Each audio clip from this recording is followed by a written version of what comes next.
Bonjour à tous et à toutes, donc c'est Jean-Pierre de Cyberlibri, j'espère que vous allez bien. Je suis content de vous retrouver pour ce nouveau webinaire de présentation des nouveautés de ScholarVox Management. C'est la deuxième séance déjà depuis de la rentrée scolaire. La dernière fois que nous étions parlé, c'était le 20 septembre. Donc, pour les personnes qui n'avaient pas pu assister à la séance, hein, comme d'habitude, le webinaire est toujours disponible, hein, sur le YouTube de Cyberlibris. Je peux d'ores et déjà aussi vous annoncer la date de la prochaine séance de présentation des nouveautés qui aura lieu l'année prochaine, donc le vendredi 17 janvier à 11 heures. Donc, je vous communiquerai, comme d'habitude, hein, dans le petit email récapitulatif, en plus, de tous les liens, des nouveautés, etc., dont je vais vous parler aujourd'hui, le lien pour pouvoir vous inscrire à la séance du 17 janvier. Alors, pour les personnes qui assistent, comme d'habitude, il y a toujours des nouveaux, hein, c'est la première fois qu'ils assistent à cette séance. L'idée, c'est de faire un petit tour d'horizon tous les 2 mois sur les mises à jour en termes du catalogue qui ont été faites sur ScholarVox Management, aussi bien nouveaux éditeurs, nouvelles collections d'éditeurs et des sélections également thématiques de nouveautés. Donc, je vais pouvoir passer directement au plan, comme ça va être plus simple. Donc, aujourd'hui, on va faire un petit tour d'horizon sur des nouveaux éditeurs entrés au catalogue. Il y en a deux, sur lesquels que je vais évoquer. Un petit tour d'horizon sur une collection également. Et puis, le livre du moment. Ce que je fais rarement, mais je vais mettre un bouquin un petit peu plus à l'honneur que les autres. Et puis après, les rubriques thématiques. Donc, il y a, comme d'habitude, hein, il y a économie, il y a gestion finance, il y a management ressources humaines, il y a communication marketing, stratégie d'entreprise et également de la culture générale. Voilà. C'est pour vous dresser un petit tableau rapide sur un peu le déroulé de la séance qui va durer autour de 25 minutes, grosso modo. Donc, je vais commencer d'ores et déjà par parler des nouveaux éditeurs qui sont rentrés dans le catalogue ces dernières semaines. Donc, comme d'habitude, hein, je vais couper ma caméra dans un souci de bande passante et on va pouvoir commencer la séance. Euh, un nouvel éditeur qui est rentré récemment, c'est Juris Édition. Alors, Juris Édition est un éditeur donc juridique. C'est une filiale d'Alloz, qui a pour avant tout comme spécialité tout ce qui concerne le droit et la fiscalité des associations, mais pas que. Ils ont aussi d'autres cordes à leur arc. Et parmi les 21 ouvrages qui ont été sélectionnés par l'éditeur, euh, là, il y a pas mal de titres. Alors, ce que je ne vous ai pas dit, c'est que les ouvrages qui nous ont été envoyés sont publiés entre 2014 et 2024, donc ils sont sur les 10 dernières années. L'accent est mis quand même sur les ouvrages les plus récents, donc il y a pas mal de choses. Donc, qu'est-ce qu'on peut retenir parmi ces 21 titres? Tout d'abord, la fiscalité des associations, qui a été mis en ligne, le fonds de dotation, un outil au service de l'intérêt général. Il y a l'atlas commenté de l'économie sociale et solidaire également. Le code du mécénat, super intéressant. Il y a plein de choses concernant les actions de mécénat. Le financement dans tous ces états, donc tous les types de financement qui peuvent exister. Se lancer dans la collecte de fonds également. Et puis aussi, par exemple, financement privé des organismes sans but lucratif. Donc, il y a tous ces ouvrages qui sont disponibles actuellement sur Scholarvox. Donc, c'est un nouvel éditeur qui est rentré avec 21 titres. Donc, évidemment, vous recevrez le lien pour aller consulter les ouvrages qui ont été sélectionnés en partenariat avec l'éditeur. Donc, encore une fois, Juris Édition est une filiale de chez Dalloz. Donc, nouvel éditeur qui est intéressant sur le plan juridique. Alors, autre éditeur qui vient de rentrer dans le catalogue, qu'on est en train d'incorporer, c'est Studirama. Alors, Studirama, on a commencé à incorporer, vous voyez, 58 titres. Alors, je vous le dis tout de suite, tous les ouvrages qui sont dans cette liste ne sont pas encore forcément disponibles. Par exemple, si je prends le premier, hop, il va être bientôt en ligne. Alors, celui-ci, il est en ligne. Mauvais exemple, on va en prendre un autre. L'essentiel de la géopolitique. Il est disponible aussi, tant mieux. Alors, tout à l'heure, j'en ai testé quelques-uns qui n'étaient pas encore disponibles, mais peut-être réussir mon premier business plan. Voilà, cet ouvrage sera bientôt disponible. Pour vous rassurer, ceux sur lesquels vous allez tomber qui ont cette mention-là seront en ligne mercredi prochain. Donc, ils vont être bientôt disponibles, parce qu'on les traite au fur et à mesure. Mais vous savez, au moins parmi ces 58 titres, vous allez les obtenir et ils seront tout simplement tous en ligne la semaine prochaine. Donc, 58 titres de chez Studirama. Donc, on commence à travailler avec l'éditeur. Des ouvrages publiés pour le moment entre 2016 et 2024. Belle mise à jour. Donc, on va retrouver par exemple les clés pour comprendre la politique, l'essentiel de la géopolitique, l'essentiel de la culture numérique. Il y a beaucoup de choses de culture générale, pas que, mais il y a beaucoup d'économie aussi. Vous voyez, réussir mon premier business plan que je vous ai montré vite fait tout à l'heure, qui sera en ligne mercredi prochain. Et dans cette collection-là, on va retrouver d'autres. Vous voyez, réussir ma première étude de marché, réussir ma première gestion de crise. Vous voyez, se remettre à l'anglais, par exemple, se remettre à l'espagnol. Donc, on a un beau catalogue qui nous est fourni par Studirama. D'autres ouvrages vont arriver, on est en train de les traiter, hein, donc ça va arriver progressivement avant l'hiver en ligne. Donc vous allez avoir un beau catalogue et on continue dans cette collection-là. Vous voyez, réussir mon premier management d'équipe, réussir mon premier plan de com. Donc il y a beaucoup d'ouvrages qui sont dédiés vraiment au monde du business. Là, je vous l'ai fait défiler rapidement. Voilà, réussir sa dissertation en économie, travailler son marketing personnel. Il y a aussi des ouvrages un peu de développement personnel. Donc, on va retrouver de la géopolitique, hein, comme on a vu tout à l'heure, beaucoup d'économie, finance, et puis un petit peu d'ouvrage de développement personnel. Enfin, quand je dis développement personnel, vous voyez, c'est savoir parler en public, ce genre de choses. Donc, une belle entrée dans notre catalogue. Donc, le catalogue va continuer à se développer avec Studirama. Hein, on est encore au balbutiement, mais il y a d'autres ouvrages qui vont arriver, je vous dis, d'ici la fin de l'année. Donc, n'hésitez pas à aller voir le lien que je vais vous envoyer. Tous les ouvrages ne sont pas forcément encore accessibles. Ça va être fait courant de la semaine prochaine, mais ça va bouger pas mal sur cet éditeur-là. Je continue et on va passer maintenant à une collection, alors je ne sais pas si on peut dire nouvelle collection chez Duno, mais on va dire que oui, parce que c'est une collection qui était en sommeil depuis 10 ans. C'est la collection Les 5 clés, qui est une collection d'ouvrages qui ont pour but d'être pour les professionnels à la base, pour justement améliorer son travail et ses conditions de travail. Donc, vous voyez, par exemple, on a les… Alors ça, c'est des nouveaux titres. Donc, les 6 que j'ai sélectionnés, ce sont des nouveaux titres, des nouveautés sur cet automne, hein, qui sont sortis en octobre, début novembre 2024. Mais encore une fois, c'était une collection qui était en sommeil depuis quasi 10 ans chez Duno. Donc, c'était sympa de refaire un petit focus dessus. Vous voyez, on retrouve les 5 clés du succès du formateur occasionnel, les 5 clés du management transversal, les 5 clés pour se libérer du stress. Voilà. C'est un peu ce type d'ouvrage et c'est des ouvrages qui sont très bien. Donc, je voulais faire un petit focus dessus. J'aime faire des petits focus de temps en temps, comme vous le savez, sur certaines collections.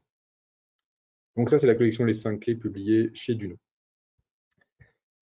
On va passer au livre du moment. Alors, vous avez dû le voir, hein, sur la page d'accueil de ScholarVox, mais le dernier Stratégor est en ligne depuis quelques semaines maintenant. Donc, c'était là-dessus. Je voulais juste faire un petit point pour vous dire que le Stratégor était en place, qu'on retrouve dedans plus d'une cinquantaine d'études de cas. C'est la 9e édition de l'ouvrage. Donc, on retrouve tout ce qui concerne le business, la stratégie du business, la corporate stratégie et le management stratégique.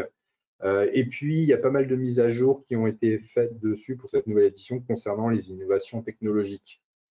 Donc, évidemment, dans la collection des livres en or, le Stratégor est indispensable et il est en ligne, évidemment, depuis quelques temps déjà. Ça y est, sur ScholarVox, mais pour le précédent webinaire, je ne l'avais pas encore en ligne, je n'ai pas pu en parler, donc je vous en parle maintenant. On va passer maintenant à la partie thématique et comme d'habitude, j'ai mes petites sélections. Alors, chaque fois, c'est 6 titres, hein. J'aime bien ce chiffre-là. Donc, 6 titres autour de l'économie que j'ai sélectionné. Puis, je vais faire un petit focus sur 2 d'entre eux. Alors, on va prendre celui-ci en économie. L'histoire monétaire et économique de la France. C'est de Cristina Peccuti. Donc, c'est publié chez Erol. Alors, Cristina Piccuti, elle est professeure d'économie à l'ESCP Europe. Et dans cet ouvrage, elle revient à travers une analyse sur 80 ans d'histoire de l'économie française, donc 80 ans d'histoire politique, économie française, depuis les 30 Glorieuses au choc pétrolier. Elle revient sur la création de l'euro et à la crise de la dette publique dans la zone euro et de la crise également de 2008 à la pandémie de Covid de 2019. Donc, c'est tout le fonctionnement de l'économie française qui est expliqué dedans. Comment on est passé d'une économie française, on va dire dirigiste par l'État, à une économie de marché également via l'Union européenne. Donc voilà, tout ce qui est expliqué dans cet ouvrage est très bien fait. Il y a pas mal de petites choses, même d'actualité, hein, parce que c'est jusqu'à nos jours. Donc, pour des étudiants qui travaillent sur les questions d'économie, ils vont trouver, je pense, pas mal de choses intéressantes dedans, notamment d'un point de vue historique.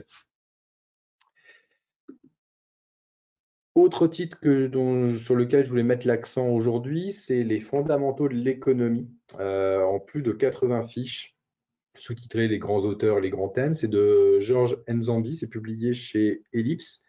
Alors, Georges Nzambi, il est enseignant-chercheur en économie mathématique et à travers plus de 80 fiches, donc pour les étudiants, on retrouve tous les grands thèmes, les auteurs de l'économie et l'ouvrage est scindé en 8 grandes parties. Donc, il y a à peu près une dizaine de fiches par grande partie. Donc, on retrouve les différents courants de l'économie, les grands principes de l'économie, tout ce qui concerne le marché, l'analyse microéconomique, la monnaie, le système monétaire international et les paiements internationaux, l'intervention de l'État dans l'économie et les échanges internationaux. Donc, ouvrage ultra didactique, ultra bien fait, bien construit, ça va à l'essentiel pour comprendre vraiment tout ce qui concerne les bases en économie. Généralement, je suis assez client de ce type d'ouvrage.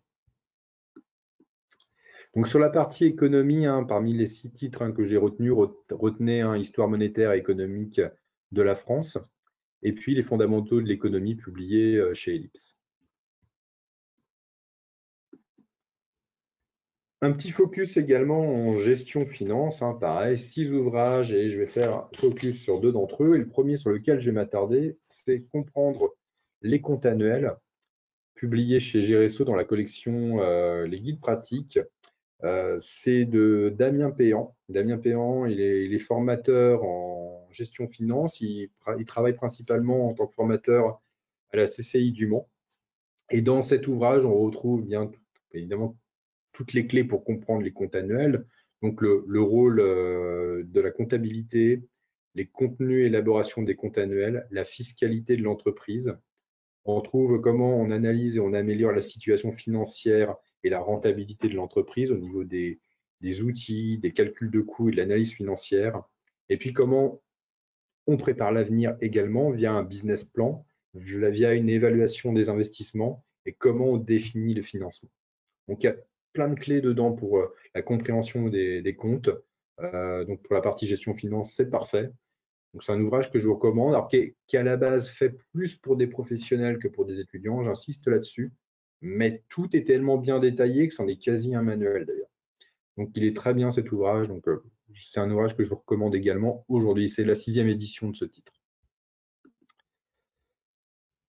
Autre titre sur lequel je voulais m'attarder, eh bien, c'est Fusion-Acquisition, publié chez Ellipse.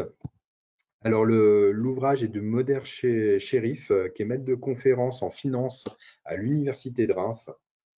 Et donc, comme le titre l'indique, hein, tout, mais tout concernant les questions relatives aux fusions et à l'acquisition d'entreprises est présent dans cet ouvrage. Donc, on retrouve tous les aspects inhérents aux transactions.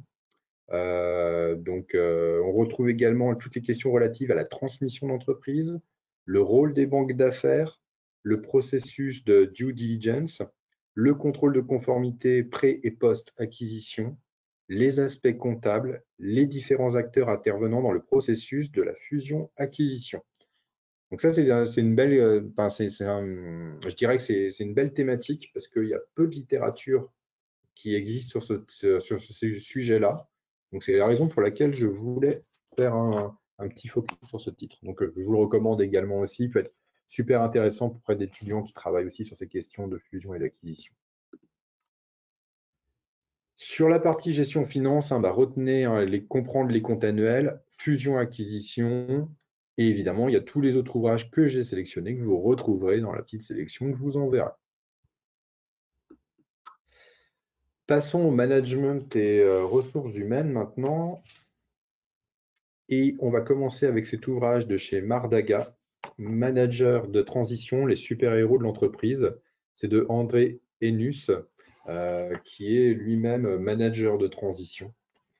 Donc, c'est un petit guide qui explique tout ce qui concerne le métier de manager de transition. Qu'est-ce que c'est? Donc, qu'est-ce qu'un manager de transition? Comment devient-on manager de transition? Comment on engage ou recrute un manager de transition? Comment également le management de transition fonctionne dans un monde en pleine transformation. Donc évidemment, on retrouve tout ce qui concerne les missions, les tâches à accomplir et pourquoi on peut recourir au service d'un manager de transition.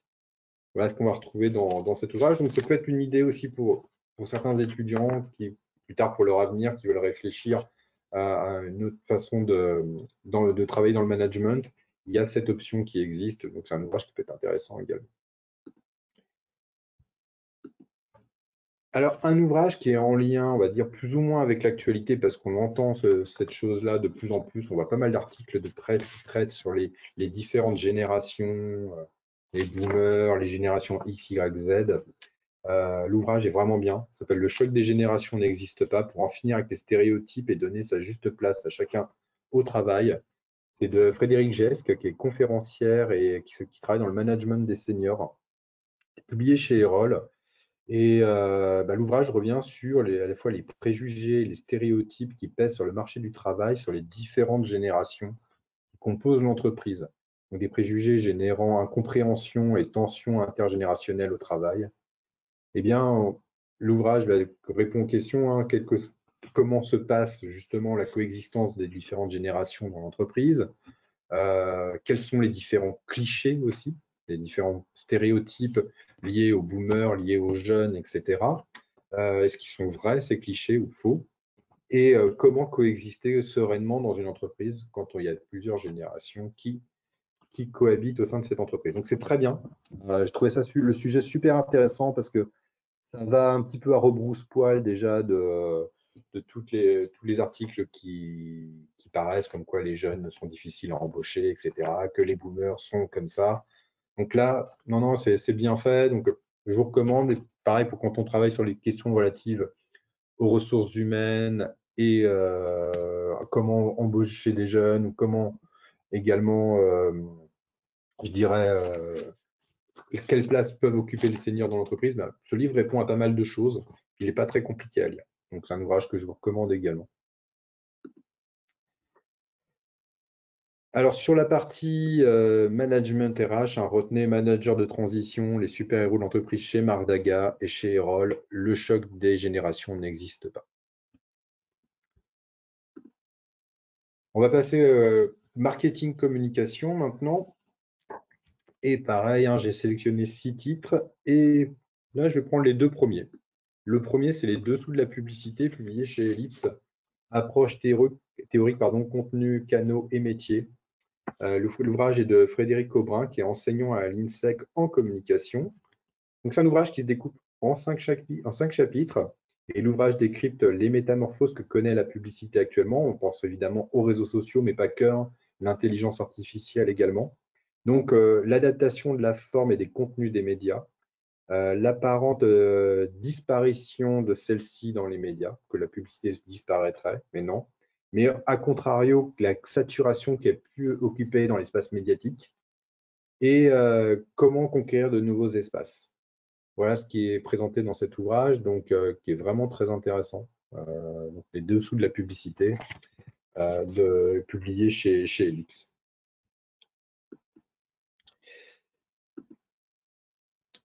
Autre ouvrage que j'ai retenu, dont je voulais faire un petit focus, c'est Communication et marketing responsable. Il y a deux auteurs qui ont travaillé sur cet ouvrage. Il y a tout d'abord Azael Hadari, qui est président de cabinet de communication et qui est aussi enseignant, intervenant, pardon, à Sciences Po et à Paris Descartes. Et puis Louise Amiot, qui est professeur de communication à Narrative Business School à Paris. Donc, dans cet ouvrage, les deux auteurs reviennent sur toutes les questions relatives à la communication responsable. Qu'est-ce que c'est? Voilà. Donc les prémices de la RCE à la communication responsable, toutes les normes qui ont été mises en place pour avoir la communication et le marketing le responsable, et bien toutes les normes ISO qui existent, parce qu'il y a pas mal de normes ISO qui existent sur ce terrain-là. Quelle éthique pour la communication et le marketing? Comment définir une communication éco-responsable? Y a-t-il de la sincérité et de l'authenticité dans les messages? Si oui, pourquoi? Et puis, comment piloter et mesurer la communication et le marketing responsable? Et puis, les enjeux, enfin, on va retrouver tous ces points-là dans cet ouvrage. Alors, sur la partie marketing com, retenez les dessous de la publicité chez Ellipse, c'est communication et marketing responsable. Et puis, il y a les autres ouvrages, évidemment, qui ont été sélectionnés, que vous retrouverez. On va passer à la stratégie maintenant. Alors, tout à l'heure, on a eu le Stratégor, évidemment. Donc, je ne l'ai pas remis dans ma sélection. Mais je voulais faire un petit tour d'horizon sur la stratégie. Et puis, on va commencer par un ouvrage un peu évident chez Duno dans la collection Les fondamentaux du business. C'est Stratégie d'entreprise, voyage illustré de Alain Vasse, qui est professeur à l'école de management de l'Université catholique de Louvain. L'auteur revient sur quels sont les outils pour façonner au mieux une stratégie d'entreprise. Donc, on retrouve dedans la démarche stratégique, le diagnostic interne et externe à l'entreprise, la stratégie au sein du groupe, voilà, comment se passe une stratégie au sein d'un groupe, et la mise en œuvre d'une stratégie d'entreprise. Donc, on retrouve tout ça. Donc, il y a pas mal d'illustrations dedans. C'est ce qui fait un peu l'originalité de cet ouvrage.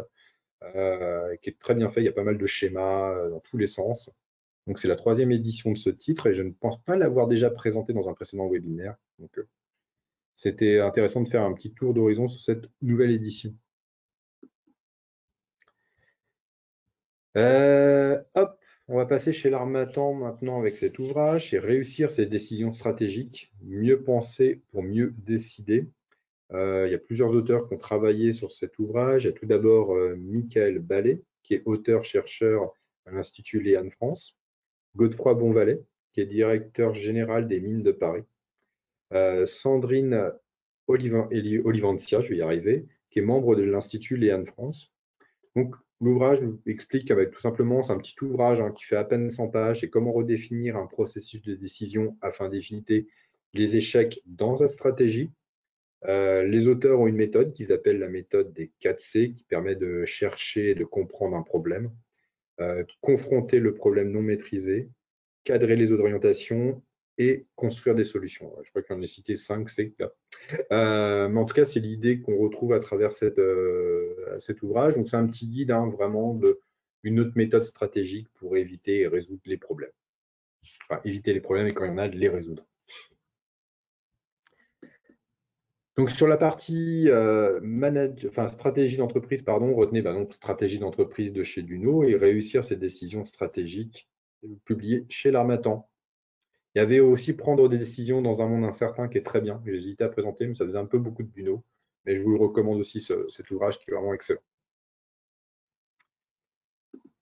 Et comme d'habitude, je vais terminer par la culture générale avec deux ouvrages que j'ai retenus qui sont plus ou moins en adéquation avec les autres thématiques, mais je voulais les mettre un petit peu à part. Il y a tout d'abord, on est dans l'actualité, c'est les États-Unis au XXIe siècle, en faits et en chiffres, fonctionnement du pouvoir, économie, société, politique internationale. Il y a 2 profs qui ont travaillé sur cet ouvrage. Il y a tout d'abord Isabelle Lebon, qui est professeure d'économie à l'Université de Caen, et Thérèse Rébière, qui est, elle, professeure d'économie au CNAM. Donc, c'est à l'aide d'illustrations, de cartes, de tableaux, les autrices reviennent sur la stratégie socio-économique et politique des USA dans ce premier quart de XXIe siècle. Donc, on retrouve les US face aux crises, les structures et fonctionnements du pouvoir, les richesses et les pauvretés qui composent l'Amérique, et toutes les questions relatives à la géopolitique des États-Unis, donc qui vont être vraiment question là dans les années qui vont venir, même quasi maintenant. Donc les États-Unis face au reste du monde. Donc c'est vraiment très bien. On revient vraiment sur sur tous les gros événements qui ont composé les États-Unis depuis 2000-2001 surtout. Et il y a pas mal de choses intéressantes et ce qui explique évidemment là où en sont les États-Unis aujourd'hui d'ailleurs.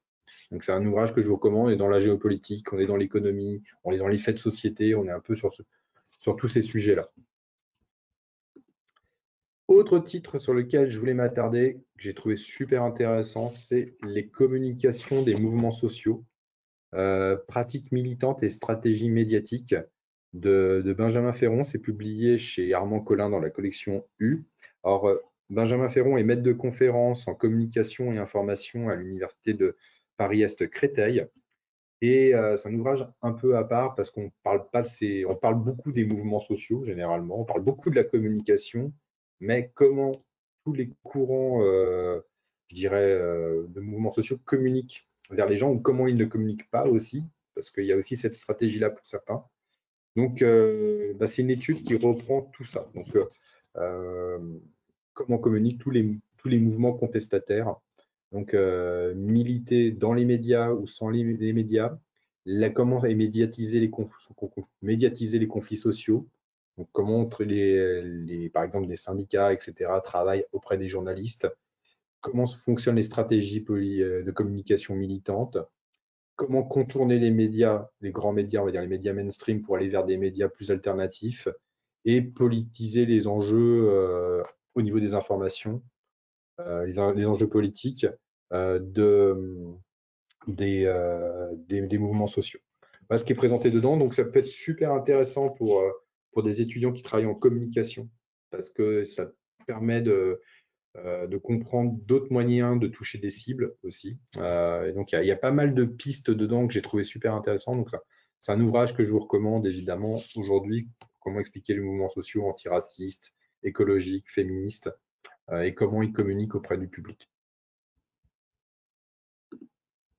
Donc, sur la partie culture G, retenez les États-Unis au XXIe siècle et puis la communication des mouvements sociaux. Et un dernier petit point, il y a les faux savants qui est très bien aussi plongé au cœur du complotisme scientifique que je vous recommande également.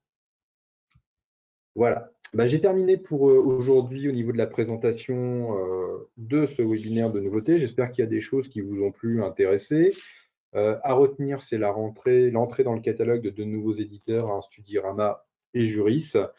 Et puis, il y a le Stratégor, donc là, il y a une petite lanière qui défile, donc vous pouvez y accéder très facilement. On se retrouve le 17 janvier, donc dans le petit mail récap, je vous enverrai tous les liens que j'ai présentés aujourd'hui et puis le lien pour pouvoir vous inscrire pour le 17 janvier.